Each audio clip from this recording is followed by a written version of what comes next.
একটি গল্প আছে না যে সেই 6 অন্ধ ব্যক্তি একটি হাতি দেখেছিল, তারা কিছু দেখতে পায় না। একজন যে হাতির দেহটি ধরেছিল সে বলেছিল যে হাতি হচ্ছে দেয়ালের মতো, আরেকজন লেজ ধরেছিল সে বলেছিল হাতি হচ্ছে দড়ির মতো, আর যিনি হাতির সুরটি ধরেছিল সে বলেছিল বল্লমের মতো। তো আমরা এখন এই প্রতিটিকে আলাদা আলাদা ব্যাখ্যা না করে আমি সামগ্রিকভাবে অন্ধ না হয়ে চোখ খুলে এই সুপারিশগুলোকে একটু একসাথে করে আপনাদের কাছে উপস্থাপন করতে চাই। প্রথমত, এটি ব্যক্তি জীবনে ব্যক্তিগত লেভেলে কি সংস্কারের কথা বলা হলো যে আমার দেহ আমার সিদ্ধান্ত, ব্যক্তি জীবন। তার মানে কি আমি যা খুশি তাই করতে পারি, আমি বিবস্ত্র হয়ে বাইরে যেতে পারি। যদি এটাকে অধিকার মনে করেন তাহলে যখন আমি হিজাব পরি তখন আমাকে পরীক্ষা কেন্দ্রে বাধ্য করা হয় নেকাব খুলতে, তখন আমার সেই অধিকারটি কোথায় গেল? এটি নিয়ে কিন্তু আমার কমিশন কিছুই বললেন না। এবং এই ব্যক্তি জীবনে স্বেচ্ছাচারিতাটাকে তৈরি করার পর তারা হাত দিলেন পারিবারিক পর্যায়ে, সমাজের সবচেয়ে ক্ষুদ্রতম ইনস্টিটিউশন। কি হলো যে মানে পুরুষকে করা হলো আমার প্রতিপক্ষ। এবং আইডিয়াটাও কিন্তু সুন্দর, পুরুষের ক্ষমতা ভাঙবো, সম অধিকার আনবো। কেন আমাদেরকে পুরুষের প্রতিপক্ষ করে দিলেন? আমরা তো ক্ষমতা ভেঙে আনতে চাই নাই, আমরা তো একে অপরের পরিপূরক ছিলাম। এবং কি হলো, বলা হলো যে মেরিটাল রেপ একটি বিষয়, যে শব্দটিকে এখন বলা হচ্ছে। এবং আমি বিনয়ের সাথে বলছি, ঘটনাটি কিন্তু সত্যি সত্যি সমাজে কোনো কোনো ক্ষেত্রে আছে। বিষয় হচ্ছে যারা এটি করছেন, যে পুরুষ এটি করছেন, তিনি কিন্তু মানসিক বিকারগ্রস্ত, তার যেমন চিকিৎসা দরকার। এবং ফিজিক্যালি অ্যাসাল্ট যখন মহিলারা হন তারা কিন্তু অবশ্যই নারী নির্যাতন মামলায় যেতেই পারেন। তাহলে ফৌজদারি মামলা কেন? একটি দাম্পত্য জীবন ধ্বংসের দিকে নেওয়ার জন্য এটা যথেষ্ট। এবার চলে আসি হচ্ছে যে শিক্ষা ব্যবস্থা। শিক্ষা ব্যবস্থার আগে আমি একটু সম্পদ নিয়ে বলতে চাই, এটিও তো পরিবারের ইস্যু। বলা হলো যে সম্পদ এখন সমান সমান পাওয়া যাবে, কত সুন্দর, নারীদের এত বড় সুযোগ পাওয়া। আমরা বলতে চাই ইসলাম আমাকে যে অধিকার দিয়েছে আপনারা তো আমাকে সেই অধিকারটিকে নিশ্চিত করতে দেন নাই। আমার এই সোসাইটি থেকে তো আমি আমার ভাইয়ের কাছ থেকে যতটুকু প্রাপ্য সম্পদ পাওয়ার কথা সেটাই পাচ্ছি না। আপনারা খুব সুন্দর করে আইওয়াস দিয়ে আমাকে খুশি করে বলছেন এখন থেকে আমি আমার ভাইয়ের সমান সম্পদ পাবো। এই জায়গাটায় অবশ্যই বাস্তবিকভাবে এটি কিন্তু আসা উচিত ছিল। যে বিষয়টি ক্লিয়ার করতে চাই, তারা তাদের প্রতিবেদনে সুস্পষ্ট করে লিখেছে ধর্ম নারীকে বৈষম্য করেছে। আমি জোর গলায় বলতে চাই, ধর্ম নারীকে বৈষম্য করে নাই, ধর্মের প্রয়োগ নারীকে ভুলভাবে প্রয়োগ।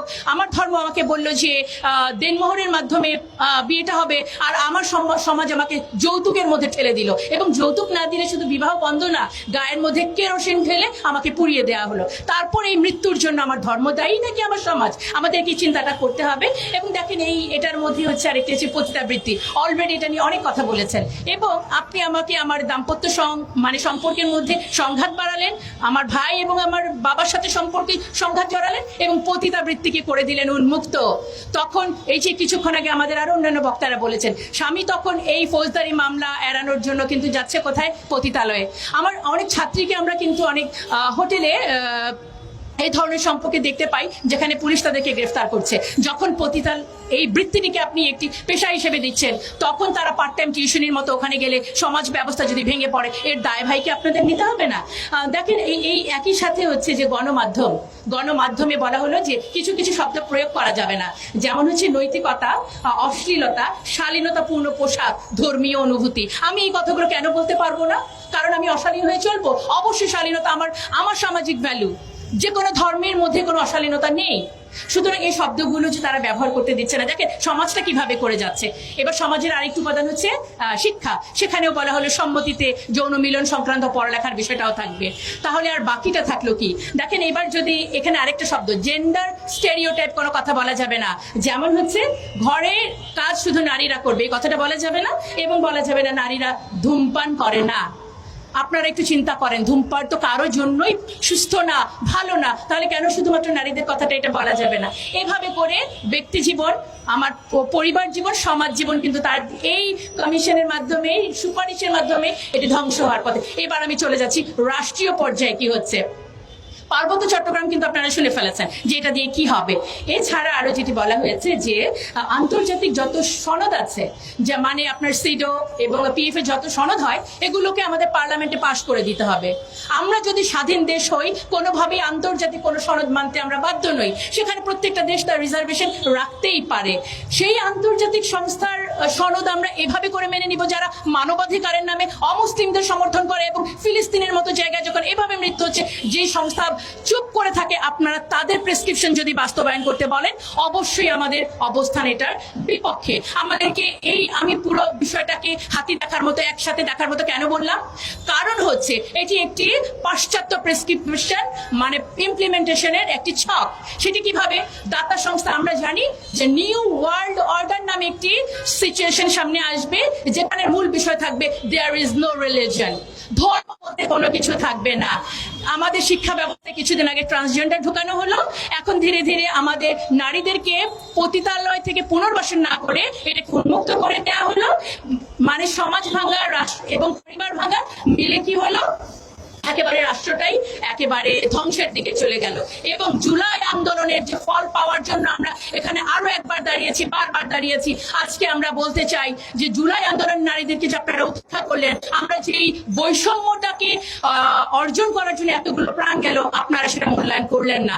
এই কমিশনের যতগুলো সুপারিশ আমাদের সামাজিক মূল্যবোধ, আমাদের ধর্মীয় মূল্যবোধ, আমাদের একটি সুস্থ সুন্দর জীবনযাপনের জন্য, নারীকে ক্ষমতায়নের নামে শুধু আপনারা প্রদর্শনীর জন্য বলেই দিয়েছেন, বিনোদনে একেবারে 50-50% তাদের প্রদর্শনী থাকতে হবে।